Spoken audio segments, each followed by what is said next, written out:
ये कोई government versus government नहीं चल रहा है। इनफैक्ट एक बहुत ही मेजर रूलिंग अमित शाह लेकर के आ रहे हैं, जिसके तहत अगर ये बिल एक्सेप्ट होता है तो हमारे पार्लियामेंट में बहुत ही ज़्यादा हड़कंप मच जाएगा, क्योंकि ओवर द टाइम हम देख रहे हैं कि कहीं से भी कहीं तक रूलिंग होती है। जिसमें लेटेस्ट केस अगर हम देखें तो अरविंद केजरीवाल जी ने भी जेल से कुछ दिनों तक सरकार चलाई थी, which is in the spirit of our democracy something which is not right. Therefore a bill like this is the need of the hour, जो कि आज के दिन प्रेजेंट होने वाला है पार्लियामेंट में। ये जो बिल है उसके बारे में और क्या महत्वपूर्ण जानकारी है जो आपको पता होनी चाहिए, वो आज क्विकली मैं इस सेशन में लेट्स क्रैक यूपीएससी सीएससी के चैनल पे आप सभी को डिकोड करने वाली हूँ। तो आप बने रहिए मेरे साथ इस चैनल पे इस वीडियो में, जिसके वाया आपकी जो अंडरस्टैंडिंग है वो इस बिल के तहत बहुत ही ज्यादा बेहतर हो पाए। तो एक्चुअल में हुआ कुछ ऐसा या होगा कुछ ऐसा कि 20 तारीख यानी कि आज के दिन बेसिकली अमित शाह जो है वो टेबल करने वाले हैं 3 बिल।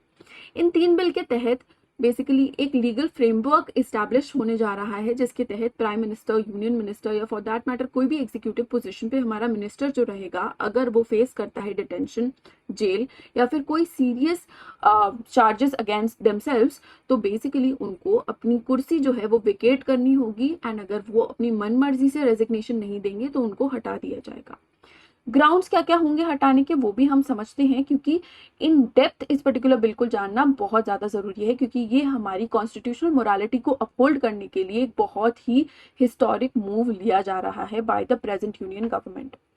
तो जो 3 बिल्स हैं जो कि टेबल करने जा रहे हैं वो बेसिकली अमेंड करेंगे स्टेट लॉज को, यूनियन लॉज को, एंड जो भी हमारे से with respect to Kashmir special laws हैं उनको, जिससे कि कोई भी अगर मिनिस्टर यहाँ पे पाया जाता है कि वो गिल्टी है या फिर उसको 30 या 30 दिन से ज्यादा की डिटेंशन होती है, तो उस रिस्पेक्ट में उसको कुर्सी पे बैठना अलाउ नहीं किया जाएगा, because these people are public servants who are actually representing the public. तो अगर जेल से यहाँ पे रिप्रेजेंटेशन हो रही है तब ऑफकोर्स ग्लोबल प्लेटफॉर्म पे ये एक अच्छा आइडिया नहीं देता। तो इसी रिस्पेक्ट में अगर आप देखो तो कोई भी पीएम, सीएम या मिनिस्टर फॉर दैट मैटर अगर 30 दिन से ज्यादा की डिटेंशन पे है, रिगार्डलेस ऑफ द फैक्ट कि वो इनोसेंट हो, उसको अपना ऑफिस वेकेट करना पड़ेगा।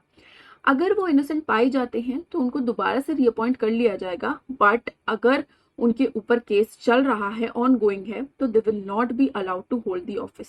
इसके अलावा अगर उन पे कोई सीरियस चार्जेस हैं जिसके रिस्पेक्ट में 5+ ईयर्स की उनको इम्प्रिजनमेंट हो रही है, तो उस केस में भी सिमिलर चीज जो है या सिमिलर एक्शन जो है वो उन पे लिया जाएगा।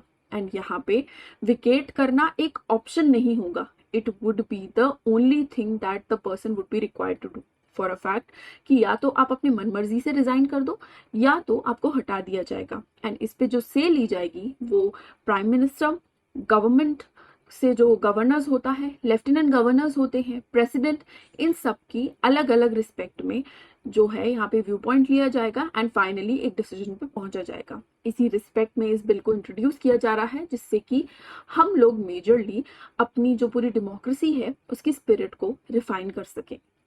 बिकॉज अभी के टाइम पे अगर आप देखो तो रिप्रेजेंटेशन ऑफ पीपल्स एक्ट के तहत कन्विक्शन के बाद ही हम लोग यहाँ पे कोई भी मेजर चेंज लेकर के आते हैं, बट कन्विक्टेड होने तक अगर आप देखो तो कहीं से भी यहाँ पे अगर रूलिंग चल रही है तो that does not reflect upon in a good manner.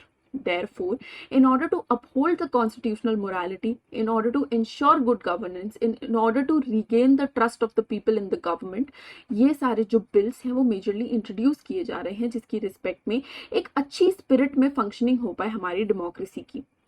Majorly positive changes ही आएंगे इस बिल के तहत, जैसे कि हमारी अकाउंटेबिलिटी बढ़ जाएगी, uniform rule across the country जो है वो इस्टेब्लिश कर दिया जाएगा। एक बहुत ही मेजर कॉन्स्टिट्यूशनल गैप जो है जिसकी रिस्पेक्ट में अगर कोई भी मिनिस्टर जेल में भी होता है तो भी वो काम कर रहा होता है इन द नेम ऑफ कि वो एक एग्जीक्यूटिव पोजीशन को होल्ड कर रहा है, ये जो कॉन्स्टिट्यूशनल गैप है वो भी रिमूव कर दिया जाएगा। However there are high chances कि इस बिल के जो लूप होल्स होंगे उनका गलत इस्तेमाल किया जाए, जैसे कि पॉलिटिकल पार्टीज जो हैं, देयर आर हाई चांसेस कि वो लोग अपनी ऑपोजिशन को मेजरली यहाँ पे फंसाने की कोशिश करें, जिससे जो हमारा आइडिया है विथ रिस्पेक्ट टू इनोसेंट और गिल्टी वो काफ़ी ज़्यादा प्रॉब्लमैटिक हो जाएगा। तो इस पे हो सकता है जुडिशियल स्क्रूटिनी हो, जिससे ऑफ कोर्स यहाँ पे कई सारे चेंजेस जो हैं, रिकमेंडेशंस जो हैं वो भी आ सकती हैं, बट मोर और लेस जो बिल का से फ्रेमवर्क है वो यही रहेगा, well established in the site of all the parliamentarians.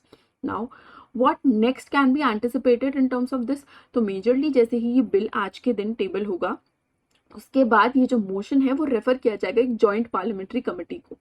Joint parliamentary committee जो है उसको मेजरली 50% से ज़्यादा का रैटिफिकेशन देना पड़ेगा. एंड ये जो रैटिफिकेशन है वो बोथ द हाउसेस से आना चाहिए.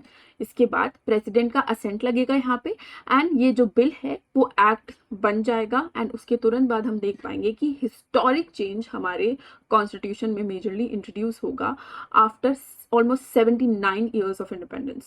So that's what marks the history, and therefore आप लोगों को पता होनी चाहिए ये सारी बातें, जिसकी रिस्पेक्ट में आप अपना ओपिनियन जो है वो इस मुद्दे पे तैयार कर पाओ. आपका क्या मानना है इस रिस्पेक्ट में मुझे ज़रूर से बताइए कमेंट सेक्शन के ज़रिए, जिससे कि मैं भी समझ पाऊँ कि आपका क्या आइडिएशन है और आपको कैसे लगता है कि इस लॉ का बेसिकली या इस एक्ट का गलत इस्तेमाल जो ऑपोजिशन पार्टी है या पार्टी इन पावर है वो मेजरली कर सकती है. तो ज़रूर से बताइएगा. एंड इसी के साथ एक बहुत ही बड़ा रिवील होने वाला है 23 अगस्त को, तो आप बनी रहिए यूपीएससी अनस्टॉपेबल्स के चैनल पे, जिसके वाया आप इस सबसे बड़े रिवील को, जो साल भर का शायद बहुत ही बड़ा सरप्राइज होने वाला है सारे यूपीएससी सीएससी एस्पिरेंट्स के लिए, वो आप लोग देख पाओ. इसी के साथ साथ आप अपनी यूपीएससी की तैयारी भी स्टार्ट कर सकते हो. 24,999 में आपको 12 महीने का कोर्स प्लस 1 मंथ का फ्री एक्सटेंशन मिल रहा है. तो अभी के अभी जुड़ जाओ, क्योंकि now is just the right time कि आप अपनी तैयारी जो है वो किक स्टार्ट करो. एंड मेक श्योर कि आप NST लाइव का कोड ज़रूर यूज़ करो, जिसके वाया आपको मैक्सिमम डिस्काउंट भी मिले और मेरी अकाउंटेबिलिटी भी. आज के लिए बस इतना ही. आते रहेंगे इस चैनल पे करंट और स्टैटिक रिलेटेड वीडियोस के साथ. तब तक के लिए आप लोग अपना ध्यान रखें और ओपिनियन बिल्डिंग पे हमेशा वर्कअप करते रहें. जय हिंद, जय भारत, लेट्स क्रैक इट.